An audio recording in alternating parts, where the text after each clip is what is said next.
Kapolres Humbahas AKBP Ahmad Muhaimin menjelaskan detail terkait kasus pembunuhan dan mutilasi di Humbahas. Pelakunya adalah Harapan Munte 44 tahun dan korban adalah istri pelaku Nurmaya Situmorang 43 tahun.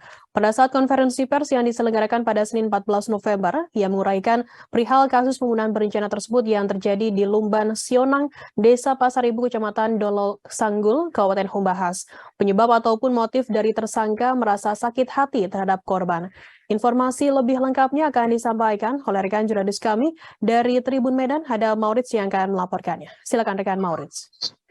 Terima kasih rekan Firda. Saya akan menyampaikan beberapa hal terkait pengungkapan kasus mutilasi yang terjadi di Kabupaten Humbahas. Nah, telah ditemukan sosok mayat bernama Nurmaya Situmorang umur 43 dengan alasan bahwa dia dimutilasi oleh suaminya sendiri. Dan dari informasi yang berhasil kita himpun, setidaknya potongan-potongan tubuh itu tersebar di 3 lokasi. Yang pertama di dapur, yang kedua masih di sekitar rumah, tetapi ada bungkusan, berada dalam bungkusan, dan yang ketiga itu ada di belakang rumah yang kemudian menjadi pemicu kecurigaan pihak keluarga. Saat ini pihak kepolisian telah menahan tersangka atas nama Harapan Munte umur 44 dan ternyata kasus mutilasi tersebut disaksikan oleh anaknya yang berumur masih 3,5 tahun atau balita. Hal ini sontak membuat masyarakat sekitar gempar dan sampai saat ini pihak kepolisian masih mendalami soal beberapa fakta-fakta. Yang pertama soal motif, yakni motifnya sakit hati karena sering mendapatkan perlakuan kasar dari korban yang kemudian membuat pelaku tega melakukan aksi tersebut sejak Jumat hingga Sabtu. Nah, saat ini pihak kepolisian juga telah mendalami adanya informasi bahwa tersangka pernah menjalani masa rehabilitasi di rumah sakit jiwa sekitar tahun 2004. Hal ini juga membuat para penyidik sempat kelimpungan untuk mencari keterangan dari pihak pelaku. Dan saat ini pelaku sudah dijatuhi sanksi hukuman seumur hidup dengan pasal yang disangkakan adalah pasal 350 pembunuhan berencana.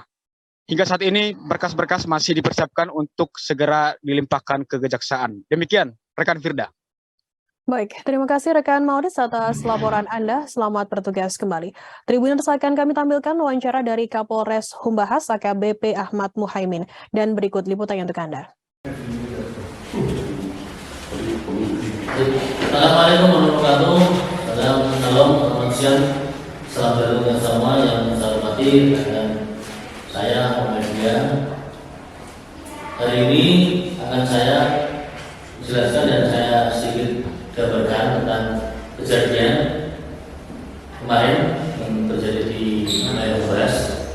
Tepatnya di rumah pelaku korban terjadi pembunuhan dengan cara mutilasi di Lumban Sionang di Desa Pasaribu, Kecamatan Dolol Sanggul. Kalau tidak pernah menghilangkan nyawa orang. Untuk kejadian, sesuai dengan keterangan yang saya terima dari Pak Jasling adalah dari pelaku kejadian pada hari Jumat pada pukul 10 pagi, di mana pada hari Jumat pada 10 pagi itu tersangka HM, saya juga pengusaha HM, mengunci korban di dalam kamar. Setelah itu tersangka mengambil pisau di dapur, kemudian kembali masuk ke dalam kamar lagi. Kemudian tersangka mencekik dengan tangan kirinya dan pisau tadi menusuk korban di lehernya. Kemudian setelah korban tersungkur, diucap dengan korban ditusuk bagian dada 2 kali. Itu kejadian pertama. Kemudian pada pukul 12 setelah waktu 12 malam, tersangka memotong leher korban hingga terputus dengan menggunakan 1 pisau. Setelah itu masuk ke dalam karung kepalanya. Pada pukul 23 malam, tersangka memotong tubuh korban bagian. Terima kasih sudah nonton. Jangan lupa like, subscribe, dan share ya.